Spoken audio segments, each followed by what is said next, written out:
Most mornings inside the palace follow a familiar rhythm. Quiet, controlled, deliberate. But the morning Britain woke up to that announcement was something else entirely. King Charles had revoked Camilla's royal title. Her duties were suspended, her place beside the sovereign had been permanently altered, and the language used to describe it was careful, measured, official, but what it described was deeply personal.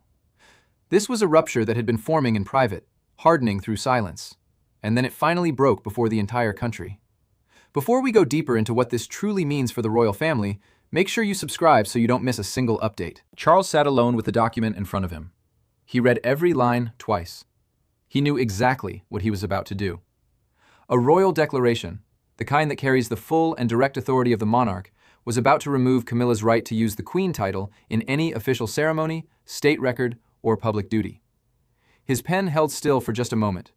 Then he signed it, closed the folder quietly, and said nothing to anyone in the room. What Buckingham Palace released shortly after was a statement that surprised even experienced royal watchers. It was short, cold, and stripped of the kind of words that palace statements almost always include. There was no acknowledgement of her years of service, no language of unity, no softening of any kind. That absence was significant because palace communications are carefully designed to cushion even the hardest decisions. This one offered no cushion at all. It simply stated that Camilla's role had ended and that the change had been made to protect the dignity and continuity of the crown. But it never said what she had done. And in royal communication, that kind of silence is often more alarming than any direct accusation. A sealed copy reached Camilla in her private sitting room. She opened it herself, found the key paragraph, and slowly removed her glasses. There were no tears, no immediate protest. She lowered herself into her chair and sent the aide out of the room. Alone, she read it a second time. This time, she paused at the line that had effectively erased the future she had spent years building toward. Before dawn, senior household officials had already been given their orders. Every form of address carrying her title needed to be rewritten, seating arrangements revised, correspondence updated, her royal designation removed from every planned engagement. The speed of it told its own story. Charles had not arrived at this impulsively. He had been preparing for this moment. William received his father's private call just before the announcement went out. He listened without interrupting as Charles worked through the explanation. Then he asked one question. Had Camilla been told directly, in person? The pause that followed said more than any answer could have. And in that pause, William understood that the fracture beneath this announcement ran deeper than the statement itself. To really understand why Charles made a decision this severe, you first have to understand what that title meant to Camilla, and what removing it would cost every person standing along that royal fault line. Because to the outside world, this looked like a dispute over a formal designation. But inside the family, it touched something far more fundamental: identity, loyalty. Decades of sacrifice and survival. Charles had bound his reign to Camilla's acceptance by the public. Camilla had shaped her entire future around standing beside him. William had carried the responsibility of protecting what came after them. One announcement forced all three of them to face something they had each been avoiding. The crown can hold a family together, yes, but it can also determine who gets cast aside. After the signing, Charles stood looking at a photograph of himself and Camilla, taken during one of those rare moments when the public had seemed to accept them without reservation. The road they had traveled to reach that image had been long and genuinely difficult. Camilla had endured years of public anger, sustained suspicion, and the particular burden of stepping into a royal story that many people believed had no room for her. When the title finally came, it was never just ceremonial. It was recognition. It was survival. It was the slow, hard rebuilding of legitimacy, the kind of public trust that allows a monarchy to remain respected and relevant. Charles reached toward the edge of that frame, then heard footsteps approaching in the corridor. He turned the photograph face down before anyone came in. That small, quiet gesture said everything the formal declaration could not. He had gone through with it, and it had wounded him deeply. His reign had been partly defined by proving Camilla deserved her place beside him. He had now personally removed the symbol that said she did. Camilla opened the wardrobe that had been prepared for an upcoming state ceremony. A state ceremony is an official royal event where rank, duty, and public position are all made visible through carefully assigned roles. Her ceremonial gown was still hanging there, untouched, and suddenly purposeless. She ran her fingers across the fabric and told the attendant not to remove it. The queen consort had quietly prepared herself for the possibility that some of her duties might be scaled back, perhaps temporarily. But she had never imagined the title itself being taken permanently. Reading that final wording, it felt less like discipline and more like the quiet erasure of a future she had spent years working to secure. William carried his own particular weight through all of this. In a private conversation with Catherine, he measured every word carefully, aware that any instability around the king would eventually ripple outward and touch his own future reign, Catherine's standing, and the confidence they were both being prepared to inherit. He admitted that his father had sounded resolved during their call. Not relieved, resolved. And then, he shared the fear that had been sitting with him since that conversation ended. Charles would never have gone this far unless something truly unforgivable had occurred. The future king understood that every fracture around his father would eventually reach him. But he also knew that Camilla was not simply a figure in a succession arrangement. She was the woman Charles had defended at enormous personal cost for decades.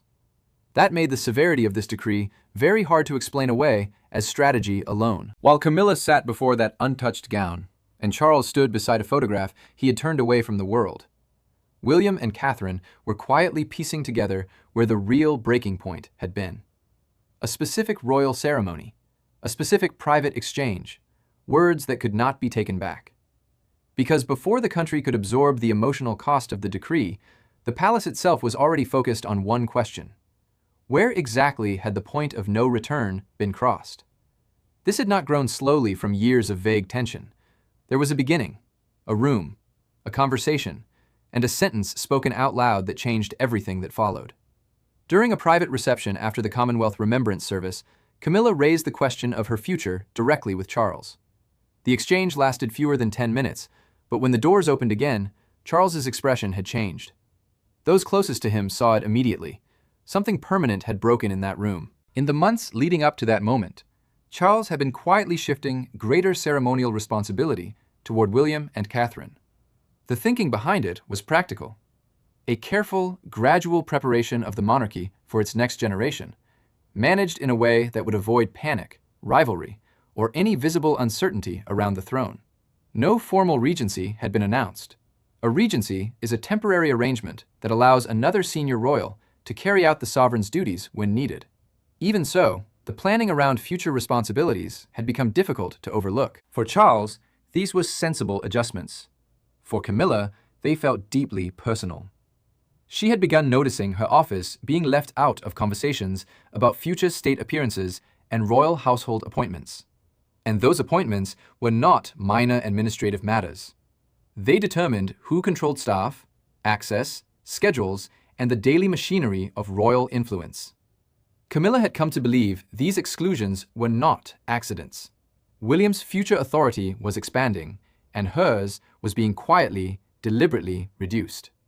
By the time the Commonwealth Remembrance Service ended, that growing unease had hardened into something much closer to anger. Camilla followed Charles into the green drawing room after the private reception. She came prepared. A formal memorandum placed on the table between them. Her demand was explicit. A written guarantee that her title, her precedence, and her ceremonial authority would remain protected under any transition plan the palace was developing. Precedence meant her official rank and her recognized place beside other members of the family at state events. She had paid an enormous personal price to reach that position, and she made it clear she had not done so in order to be quietly managed out of the story. Charles did not respond with anger. The silence that followed her words was more unsettling than any outburst would have been. He asked her one question. Was she seeking reassurance as his wife, or demanding formal authority as queen? Camilla refused to separate the two. Her marriage and her public role had always been bound together, and she had no intention of treating them as separate things now. Charles opened the memorandum and worked his way through the early pages. Then he stopped. The final section changed everything. It proposed limiting William's power to restructure the royal household during any future regency or transfer of duties. What Camilla had framed as a personal plea for security had become a direct challenge to succession planning itself. William had not even fully stepped into his future role, and already, on paper, that role was being constrained. The room shifted the moment Charles finished reading those words. A member of the household waiting outside heard a chair scrape sharply across the floor. Then, Charles's voice came through, quieter than expected, but carrying something rarely heard from him in private. "Then you have misunderstood what the crown can promise." When the doors opened, Camilla walked out first. Charles remained inside, standing over the final page of the memorandum he had not yet finished reading. Within days, he had ordered a confidential review of her position. That review might still have led somewhere more measured, until Charles and Camilla came together one final time, with no staff, no advisors, and nobody left in the room to soften what they had each come to say. No secretaries, no legal counsel, no aides waiting just outside the door. Charles and Camilla walked into that room as husband and wife, but the crown walked in with them. Between them on the table lay the memorandum, the confidential review, and the full weight of everything they had survived together. What followed was not a dramatic confrontation. It was quieter than that, and in many ways, far more difficult for it. It was the moment when love and duty finally met each other directly, and neither one came through untouched. Charles had cleared the household well before she arrived. The corridor outside was empty. When Camilla came in, he moved directly to the point. The confidential review had reached a firm conclusion. The guarantees she was asking for could not exist alongside the authority of the sovereign, or alongside the future role of the heir. A confidential review, in palace terms, is a private internal examination used to judge whether a royal action threatens the stability or structure of the monarchy. This one had done more than raise concerns about her request. It had identified it as a direct challenge to the institution itself. Camilla listened without moving, but her composure eventually gave way. She accused those around William of using succession planning as a tool to quietly weaken her position while Charles still occupied the throne. Succession planning means the preparation of duties, household structure, and authority for the person who will one day inherit the crown. To Camilla, that preparation had become something else entirely, a mechanism for diminishing her influence while building his. Camilla pushed the memorandum back across the desk. Charles left it where it landed. Instead, he removed his signet ring and placed it deliberately beside the folder. It was a quiet but pointed gesture, drawing a visible line between the man who had stood beside her for years and the monarch now sitting in judgment of her actions. He then made his position clear. She needed to withdraw the document, accept a reduced public role, and provide a private assurance that she would not challenge William's future authority. Camilla said no. Accepting those terms, she told him, would confirm that her place had never truly been hers. It had been permitted, tolerated, allowed to stand for as long as it remained convenient. Charles answered without any visible emotion. A royal title could not be used as leverage against the continuity of the crown, its ability to pass power forward cleanly, without competing claims or divided loyalties. Camilla held his gaze and told him that without the title, the institution was taking back everything it had ever promised her. Charles rose slowly, walked to the door, and opened it himself. He told her the review would proceed without her consent. Camilla walked past him without turning, holding herself together until she reached the corridor. There, she stopped. The quiet from the room behind her said everything. He had not followed. He had not called her name. The monarch and the husband had made the same choice. Something deeply private had broken between them. But converting that personal rupture into a formal, irreversible royal decree required something much larger than one man's resolve. A decision of this magnitude does not move through the palace on emotion alone. Behind Charles stood legal language, constitutional precedent, private counsel, and the very real weight of William's approaching reign. Every word had to withstand scrutiny. Every consequence had to be anticipated.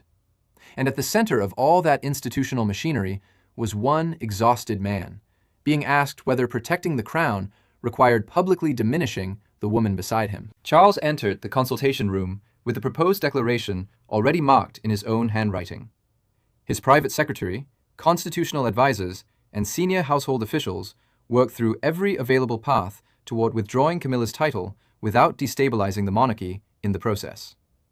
Constitutional precedent, the earlier rules and decisions used to guide royal action when no clear answer exists, shaped the entire discussion. The advisors raised a specific concern. A temporary measure might relieve the immediate pressure, but it risked leaving two competing centers of influence operating inside the same household. Sir Michael had served long enough to know what hesitation looked like in a room. And as he watched Charles work through the draft a second time, he noticed the king pausing repeatedly at Camilla's name. Each pause carried more than careful reading. It carried the full weight of shared history. Even so, the language around authority remained firm. Because the problem being addressed had grown beyond any marriage. It now touched the future balance between the sovereign, the heir, and the woman who believed her position had to remain guaranteed. William joined the discussion after it had already grown tense. He heard the legal arguments laid out and said nothing about wanting Camilla removed. His position was deliberate. This decision had to belong entirely to Charles. If the future king appeared to have shaped or guided the outcome, every action of his own reign could later be framed as personal revenge rather than duty. Charles understood both the warning and the careful calculation behind it. His son was deliberately stepping away from any appearance of victory. The atmosphere in the room shifted when one advisor recommended removing Camilla from all upcoming state ceremonies immediately. State ceremonies are the formal national occasions where royal rank and authority are made visible before the public. Charles turned toward the window and said nothing. The silence lasted long enough that Sir Michael lowered his eyes, and William did the same.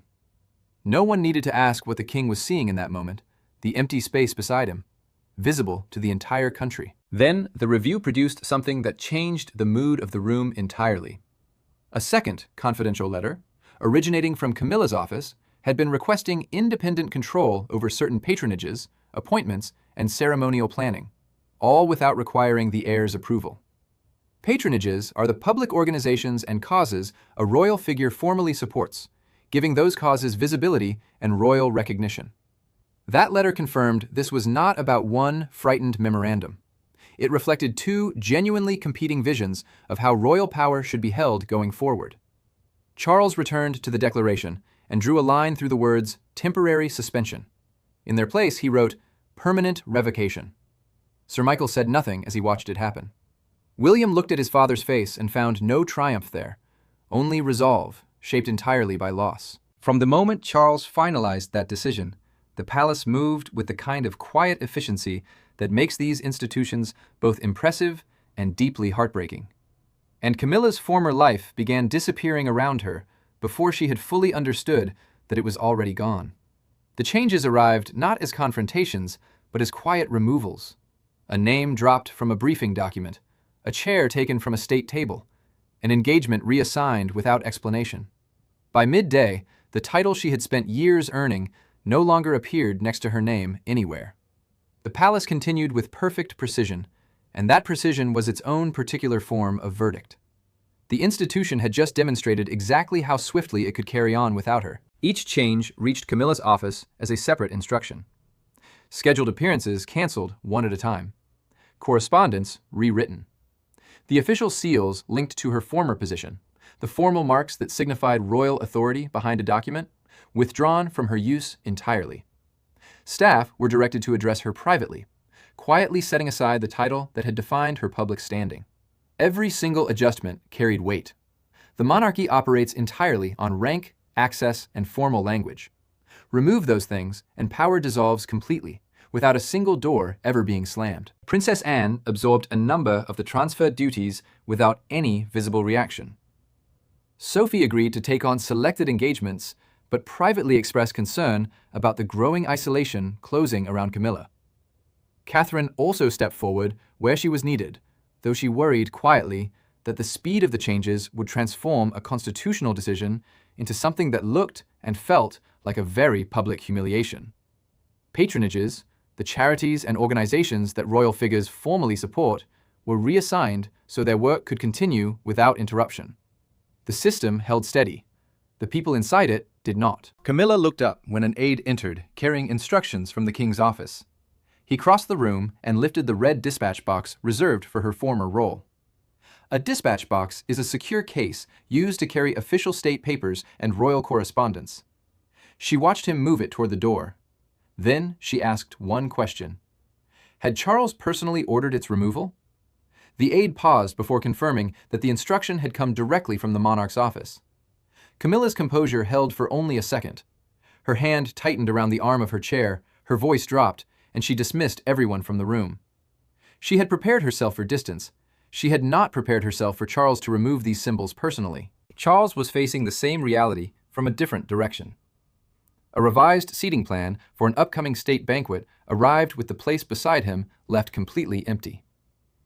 A state banquet is a formal diplomatic dinner where every seat reflects rank, relationship, and political meaning. The king looked at that empty space, then signed the approved plan without asking for any change. William soon learned that Camilla had declined to leave the royal residence voluntarily. The prince understood immediately that documents and procedures could only accomplish so much. Anne could absorb duties. Sophie could carry engagements. Catherine could preserve the public calm.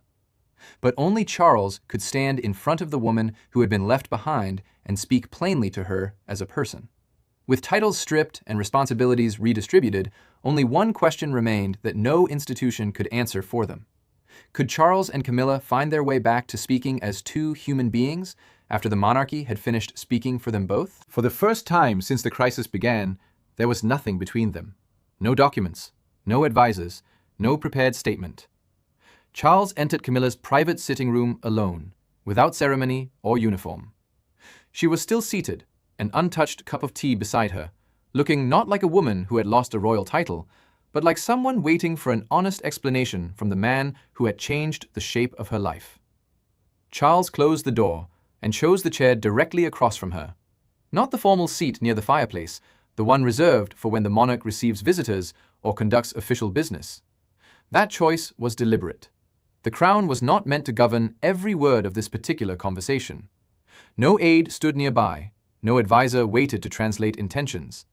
The king had come to speak as her husband, even knowing the decision he carried could not be undone. Camilla looked at him and asked why the announcement had been made so publicly. Her voice was steady, but the hurt beneath it was not something she could hide. Charles acknowledged directly that the declaration had wounded her before the entire country, but he held firm on the core of it. The monarchy could not accept personal guarantees that placed any limit on the authority of the future sovereign. The future sovereign meant William, the heir who would one day need clear, uncontested control over the royal household. Any competing promise would leave the institution divided at precisely the moment it most needed to be united. Camilla finally said out loud what had been driving her. She had watched responsibility shift steadily toward William and Catherine, and had become convinced she was being moved toward a future where she would be tolerated, but essentially powerless. She feared that history would remember her only as a difficult chapter the palace had eventually managed away. She had demanded guarantees because without them, she believed everything she had endured would end in quiet erasure. Charles leaned forward. He told her that revoking the title had been a judgment about authority, not a rejection of the years they had lived through together. He reminded her that he had defended their bond when doing so carried an enormous personal and public cost. But their marriage, he said, could no longer be allowed to determine the structure of the monarchy. Then Camilla asked the question she had been holding back. Did he still see her as his wife? Charles answered without hesitation. Yes, he did. But love, he said, could not become a second line of command within the crown. The silence that followed was softer than anything that had come before it. Camilla agreed to withdraw the memorandum, release the disputed patronages, and set aside her challenges to William's future authority. She did not ask for the title back. When Charles rose to leave, she reached for his hand, and he held it briefly. Nothing had been restored, but something had finally stopped breaking. Their private battle was over. But beyond the palace gates, the country was only just beginning to absorb what it had witnessed. A king who had revoked his own wife's royal title. And within hours, the announcement had outgrown the careful language of the palace and become something far larger. A national argument about marriage, power, loyalty, and the future of the crown. Some saw a king placing duty above personal love.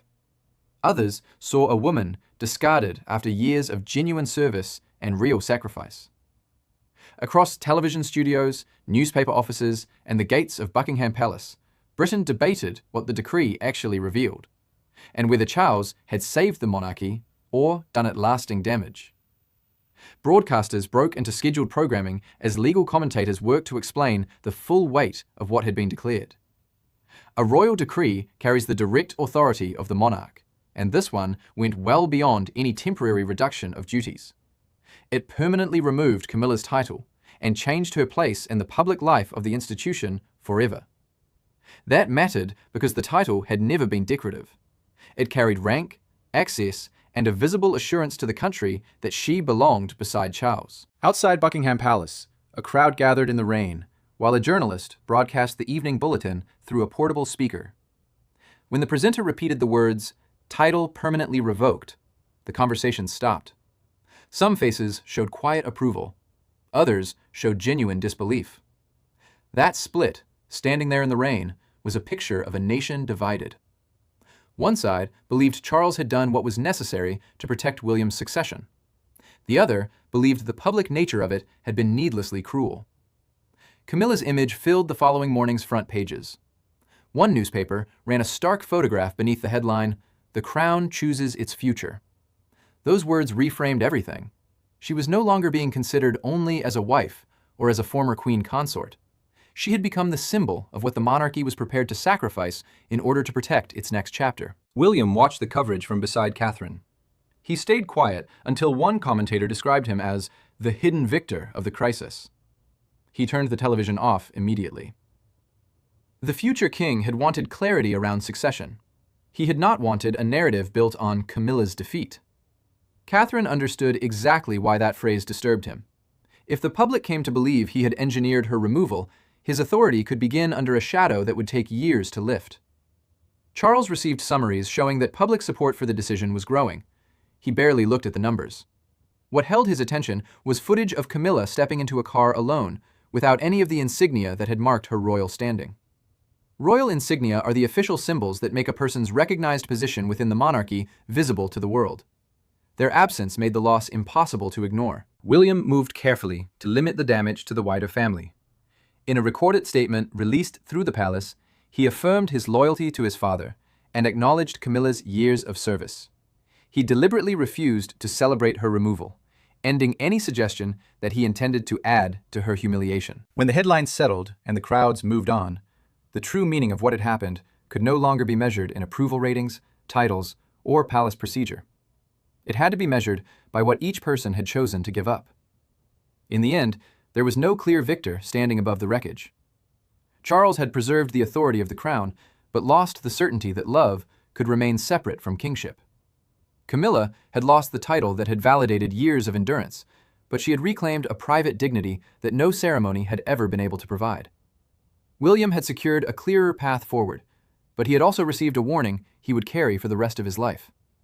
The monarchy survives by requiring sacrifices that history tends to record far more clearly than happiness ever will. Camilla entered her former royal office one final time, without ceremony or any request for special acknowledgement. Her title remained permanently revoked. Her official authority had ended. Her future would now be shaped by private family life and a small number of charitable commitments, well outside the world of formal state duty. A royal cipher is the personal symbol formed from a senior royal's initials and rank, used on official papers and belongings to mark recognized standing. She lifted her old cipher from the desk, placed it carefully inside a drawer, and closed it gently. She did not ask the staff to preserve the room. She simply thanked them quietly and walked away. Charles came into the empty office that evening. Public confidence in the king had grown. The country believed he had protected the future of the institution. William's position as heir now stood on clear ground, free from competing claims. But none of that offered any comfort in that room. The monarch noticed the closed drawer. He understood what rested inside it, and he did not open it.